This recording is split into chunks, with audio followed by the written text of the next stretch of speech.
नाशिकच्या सिन्नर बस स्थानकामध्ये दुर्घटना घडली। शिवशाही बसवर बस स्थानकाचा स्लॅब कोसळलेला आहे। बसमधील प्रवाशांना बसच्या आपत्कालीन मार्गातून बाहेर काढण्यामध्ये यश आलं, तर बससह एका खासगी वाहनाचं मोठं नुकसान झालंय। सिन्नर बस स्थानक येथील टर्मिनलचा प्लॅटफॉर्म कोसळलेला आहे आणि ही दुर्घटना घडलेली आहे। सुदैवानं कोणीही जखमी झालं नसल्याची प्राथमिक माहिती आहे। मात्र बसमधील प्रवाशांना बसच्या आपत्कालीन मार्गातून बाहेर काढण्यात यश आलेलं आहे।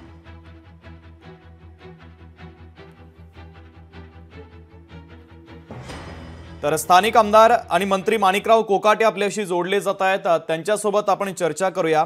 माणिकरावजी, स्वागत आहे लोकशाही मराठीमध्ये तुमचं। आपण पाहतोय महाराष्ट्रभर पावसाचं थैमान, मात्र एक दुर्घटना घडली काही तासांपूर्वी। अंदाजे 2016च्या आसपास हे सगळं बांधकाम नूतनीकरण या संपूर्ण बसस्थानकाचं करण्यात आलेलं होतं। तुम्ही त्या ठिकाणचे स्थानिक आमदार आहात आणि एवढ्या लवकर अशा पद्धतीची दुर्घटना घडते। मी माहिती घेतली आहे त्या संदर्भामध्ये।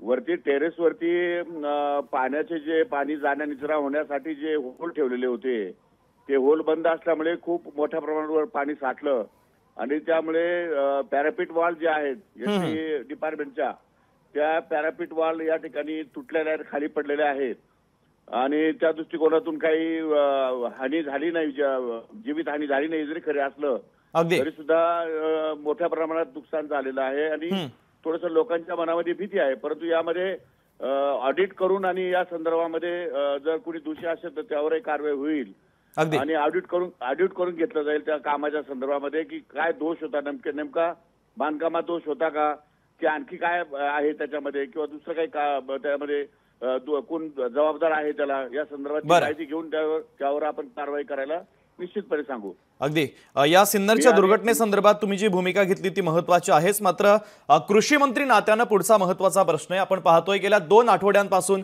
महाराष्ट्रभर पाऊस कोसळतोय। 2 दिवसांपासून पावसाचा जोर वाढलेला आहे। अनेक भागामध्ये पूरसदृश्य परिस्थिती निर्माण झाली। शेतकऱ्यांचं मात्र मोठं नुकसान यामध्ये झालेलं आहे। कशा पद्धतीने आता पंचनाम्याची प्रक्रिया असेल, शेतकऱ्यांपर्यंत महाराष्ट्र सरकारच्या माध्यमातून कशा पद्धतीने मदत पोहोचवली जाईल?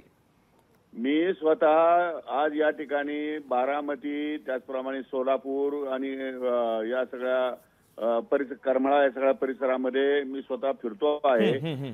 अनेक ठिकाणी ढगफुटी झालेली आहे, अनेक ठिकाणी ढगफुटी सदृश्य परिस्थिती निर्माण झालेली आहे। रस्ते बंद झालेले आहेत, पूल सुद्धा बंद आहेत। काही ठिकाणी बारामतीला 2 ठिकाणी मोठे बांध फुटलेले आहेत, कॅनॉल फुटलेले आहेत। अशा परिस्थितीमध्ये अनेक रस्ते या ठिकाणी बंद झालेले आहेत।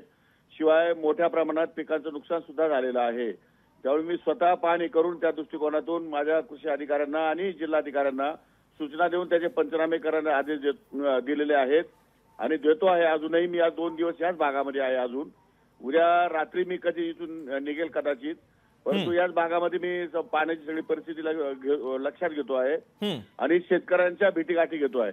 त्यामुळे नैसर्गिक आपत्तीमुळे नुकसान शेतकऱ्यांचं होत आहे, परंतु त्यामध्ये आपल्या हातामध्ये जेवढं आहे तेवढंच करू शकतो। तर शेतकऱ्यांना मदत कशी करता येईल तो विचार करतोय आणि गरज पडली तरच या ठिकाणी नागरिकांनी बाहेर निघावं अशा प्रकारचं आवाहन मी या ठिकाणी नागरिकांना आणि शेतकऱ्यांना दोघांनाही करतोय। अगदी शेवटचा प्रश्न, आज रविवार आहे, पुढच्या आठवड्यात कॅबिनेटची बैठक होऊ शकते। कॅबिनेटच्या बैठकीमध्ये शेतकऱ्यांच्या नुकसान भरपाईच्या संदर्भात महत्त्वाचा निर्णय होऊ शकतो का? नाही, बैठकीची आवश्यकता नाही। त्याला ऑलरेडी नुकसानीच्या भरपाईचे निकष ठरलेले आहेत। पंचनामे येण्याची गरज आहे।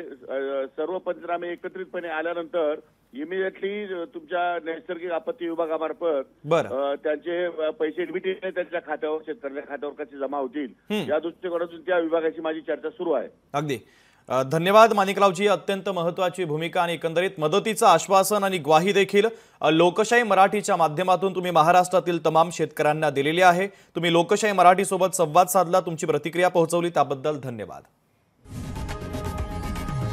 लोकशाही मराठी ऐका, पहा, जागरूक रहा।